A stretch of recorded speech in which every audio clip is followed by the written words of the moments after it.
muri politiki bavuga guhangana hagati y'ibihugu n'ibindi ariko kandi no mu nkino havugwa guhangana hagati y'abakinyi canke se hagati y'imigwi n'iyindi ibihugu bishobora guhangana bifatiye ku nkino bikina aho nk'igihugu cy'Ubwongereza n'igihugu ca Argentine mu mupira w'amaguru bahanganye mu buryo bukomeye cyane abantu mwarabibonye mu gikombe c'isi ca 2026 aho cyariko kirabera muri leta z'ubumwe za Amerika Mexique ndetse na Canada aho igihugu cy'Ubwongereza na Argentine byari bihanganye mu buryo bukomeye cyane ndetse ku rukino rw'icya kabiri gishiri ca nyuma urukino rwahuje Argentine n'umugwi w'igihugu cy'Ubwongereza harimwo uguhangana gukomeye cyane ndetse no gushaka kugwana ibyo byose bikava ku byabaye mu 1986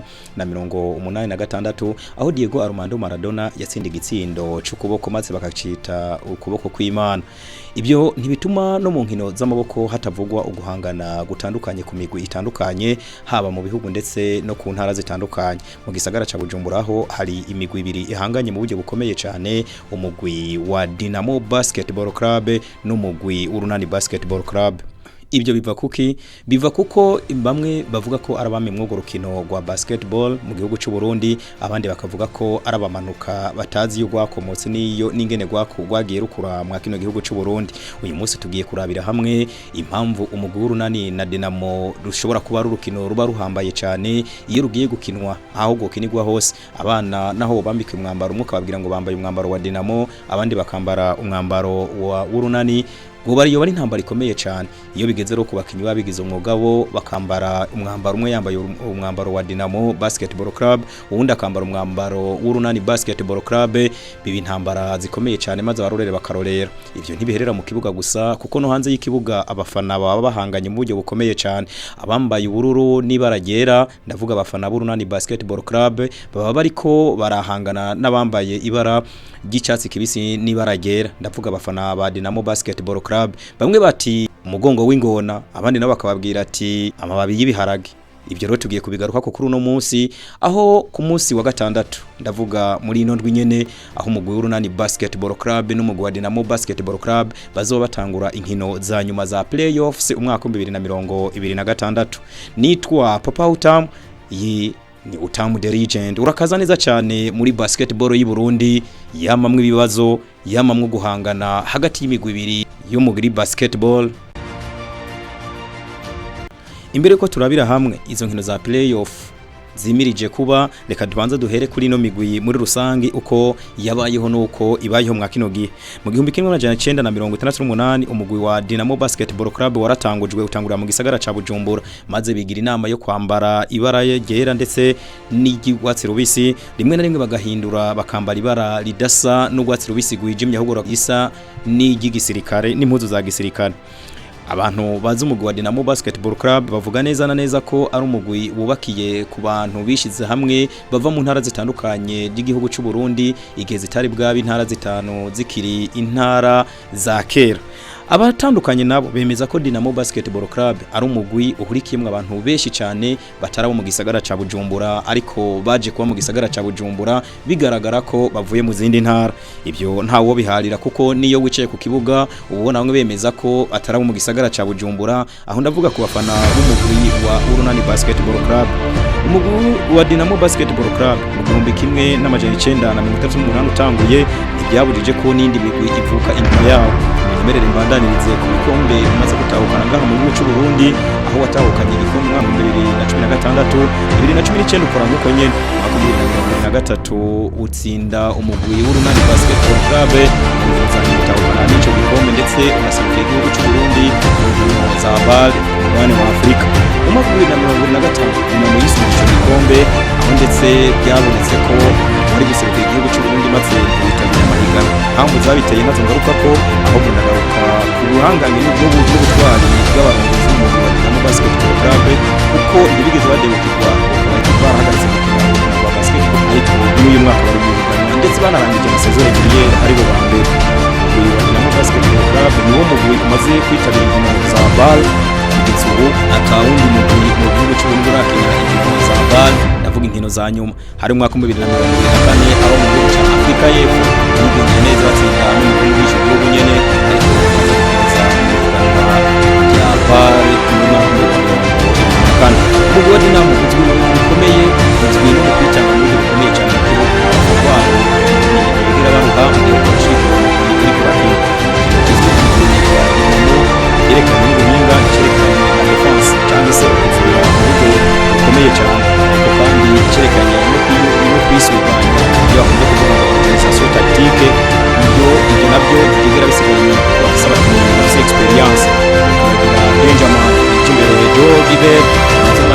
muto muri uwo mugwi wa Dinamo Basketball Club kandi ukabona ko awufatiye runini. Experience y'abakinyi nka Richard ni kimwe mu bifasha umugwi wa Dinamo Basketball Club, tutibagiye experience ifiswe n'abamenyereza ndetse n'abaciye muri uwo mugwi wa Dinamo Basketball Club bagenda batanga ku munsi ku wundi. Effective yagutse cyangwa se abakinyi benshi bari mu mugwi wa Dinamo Basketball Club babafasha gutwara ibikombe umwaka ku mwaka, ari nayo mpamvu nuno mwaka bahejeje ari bo mbere muri saison régulière bagatahukana ico gikombe. Ndavuga umwaka wa 2026 yitezwe ko rero baza gukina inkino za playoffs mu zuno mwaka wa 2026, inkino za nyuma bazohuramwo n'umugwi w'Urunani Basketball Club. Ariko gusa burya akaba yicwende ntikoga niyo koza ntigaca, basketball y'u Burundi ntiyigera ibura udukoryo n'ibiyiranga bitari byiza cyane. Umugwi wa Dinamo burya nawo ufise faiblesse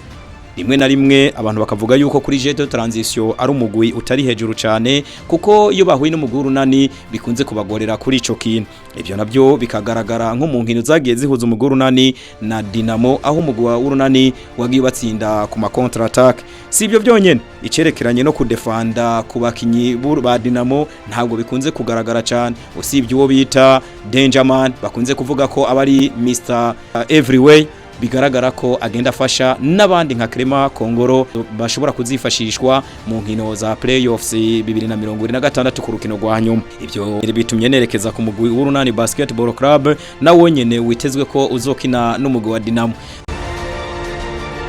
Urunani Basketball Club usanzwe ufise icicaro mwijabe canke se mu gisagara ca Bujumbura hagati na hagati. Aba rero ngo nibo bambi mu rukino rwa Basketball Club, ariko kandi bakabangwa na viongozi muri runo rukino rwa basketball, aho bavuga ko atawundi ashobora kuzobaje imbere kuko bavuga ko bafise ibikombe byinshi muri kino gihugu cy'u Burundi. Bamwe bakemeza ko bashobora kuba bafise ibikombe bigera kuri 17 ngaha mwa kino gihugu cy'u Burundi muri basketball. Ikigutangaje nuko banavutse inyuma y'umugwi wa Dinamo Basketball Club, byasabye imyaka 11 kugira ngo Urunani Basketball Club ubeho inyuma yuko Dinamo yaribayeho. Ni mu 1979 aho umugwi w'Urunani wavuka uhabwa n'akazina k'agakoryo canke se akazina k'ubuhizi. Benshi bakunze kuvuga ngo sisi wenyewe, bambara ubururu mu buryo bugaragara cyane, ariko kandi baragera ntigigera ribura ku mwambaro w'umugwi w'Urunani Basketball Club. Bizwi ko umugwi w'Urunani Basketball Club ari wo mugwi umaze gutwara ibikombe byinshi mwa kino gihugu cy'u Burundi. Bafise ubunararibonye, bafise ukuntu bahuza urukino mu buryo bwagutse cyane, ariko kandi bafise no kubuntu bahuza haba ku ndongozi ndetse n'ababari mu mugwi mu buryo bwo gukina canke se mu buryo bw'abahawe akazi. No mugwi ukunzwe kuvugwa cyane kuko no mugwi ikartier yose ugiyemwo usangamwo umunyarunani Basketball Club. Uyu mugwi ugaragara cyane mu cyerekeranye na experience, urukino rwo guhuriza hamwe, ubuhinga ku bakinyi bakiri bato, ubuhinga bw'umumenyereze ndetse na staff mu buryo bwagutse cyane. Si ibyo byonyene, kwa kundi bimwe twavuga kuri Dinamo ko akaba yicwende koga niyo koze kadaca, umugwi w'Urunani Basketball Club bakunze kuwagiriza ko kuvyerekeranye na preparation physique canke se mu buryo bw'inguvu keshi na keshi karta ya nyuma ikunze kubagora, ndetse bikabaviramwo no gutakaza inkino zabo baba ariko barakina. Ibi bitumye nerekeza ku guhangana kwa Dinamo n'umugwi w'Urunani Basketball Club. Umugwi w'Urunani na Dinamo bifatwa nka classico iyo bahuye, haba ku kibuga ca Toyota, haba mu ntara zo hagati mu gihugu, haba no kuri departement. Ariko inkino zimirije kuba zizobera kuri Departement des Sports ngaha mu gisagara ca Bujumbura, aho umugwi wa Dinamo n'Urunani bazokina inkino za nyuma. Ubuzotahukana igikombe ca playoffs bisaba ko atsinda inkino zine, mu gihe batoba babayeho gutsinda izo nkine mu buryo bwihuse, icyo kunza kuvuga ngo sweep, bizosaba ko bakina inkino zigera ku ndwi mpaka hageze uronka inkino zine atsinda. Mu mwaka 2023 Dinamo yatahukanye ico gikombe ca playoffs, ariko kandi 2024 umugwi Urunani uzawigaranzira umugwi wa Dinamo nawo utsinda izo nkino za playoffs utahukana ico gikombe. Dinamo mu mwaka 2025 niyo yatahukanye ico gikombe, byumvikana ko basanzwe bahanganye baranamenyeranye mu buryo bwagutse cyane. Impinduka zabaye mu no mwaka nuko iyo myaka yose twavuze imbere imigwi yagenda imenyerezwa n'abamenyereza b'abanyamahanga, ariko mwa kino gihe akaba ari imigwi izoba imenyerezwa n'abarundi. Ku ruhande rwa Dinamo Basketball Club, Jolis niwe azobamenyereza uyu mugwi wa Dinamo mu nkino za nyuma za playoffs, mu gihe ku ruhande rw'Urunani Basketball Club Elvis Batazira Gafyisi ari wazomenyereza umugwi w'Urunani Basketball Club. Abafana ba Dinamo bazwi nka bamwe mu bakunze kugira ukwihangana mu gihe bariko barakina n'umugwi w'Urunani, kuko hakunze kubaho uguhangana hagati yabo ndetse n'abafana b'Urunani bakinjira mu bafana ba Dinamo mu buryo bwo gusotorana bugaragara.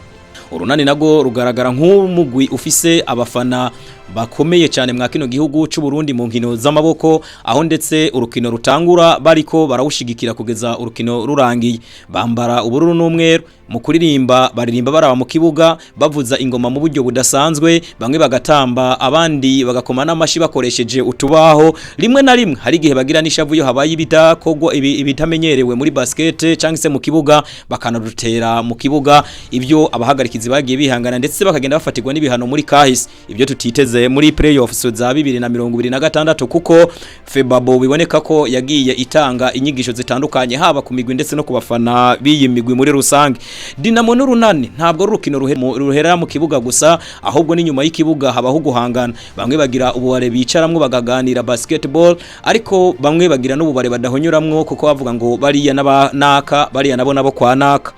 Mu kabare kazwi ko gakunzwe kwakira abafana b'Urunani nta gihuzo hasanga ari abafana benshi baba Dinamo. Mu munsi wa gatandatu hategekanijwe inkino za playoffs aho zizotangura hakina uruhande ku ruhande rw'abigeme, ariko kandi no ku ruhande rw'abagabo bakazokina. Hazotangura imigwi ikubura ikibuga kugira ngo umugwi w'Urunani na Dinamo bashobore kuza kwinjira mu kibuga, akaba ari umugwi wa Tigers n'umugwi wa Kerne bazobakina barondera ikibanza ca gatatu. Inyuma yaho Dinamo n'Urunani bazinjira mu kibuga bagamije kurondera uzotahukana itsinzi kuri uwo munsi wa gatandatu, ariko kandi uzotsinda ku munsi wa gatandatu ntabwo azowarangije ngatahukana igikombe kuko inkino zizobandanya no ku munsi w'Imana. Ku munsi w'Imana inkino naho zizoba zibandanya naho nyine ntibizoba birangiye, ahubwo zizobana bandanya kugeza habonetse nkuko nabivuze hejuru uzotsinda inkino zine muri zino nkino za playoffs final. Abakinyi bo kwitega ku ruhande rwa Dinamo ni umukinyi Etienne Tametonge yabaye MVP mu mwaka uheze, akaba ari umunyakameruni. Uyu mukinyi ni gitangaza kuko muri saison régulière yagaragaye nk'umukinyi yatsinze amanota menshi cyane gusumbya abandi, ariko kandi nitwo kwirengagiza bo bita Lomis afise amateka akomeye cyane mu mugwi wa Dinamo Basketball Club, akaba ari mu mugwi w'Urunani. Numwe mu bakinyi bo kwitega, tutibagiye umwana wo kwa Mobutu Sese Seko wa Zabanga wo bita Jire Lipia, akaba amenyerewe mu mugwi wa Remesha mu gihe muri kino gihe hari karakina mu mugwi w'Urunani Basketball Club. Nitwo kwirengagiza umuvandimwe yaje muri zino nkino za playoffs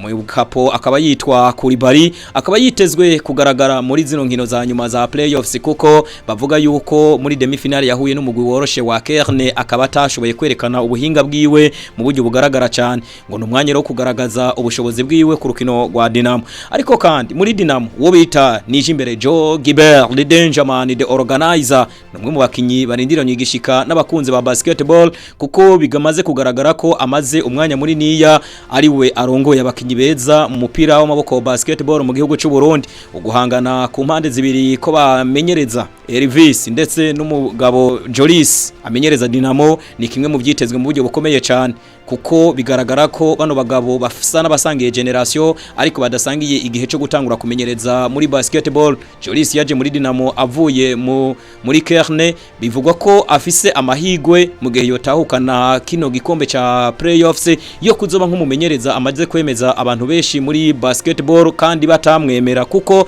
amaze gutahukana inkino za playoffs icuro zigera kuri zibiri. Bubaye umwaka kugira kabiri ashoboye gutahukana igikombe cha saison régulière, ari we afise umugwi wa Dinamo Basketball Club. Uyu mwaka akaba ari we yabaye wa mbere imbere ya Elvis w'umugwi w'Urunani. Elvis akaba yarabaye umukinya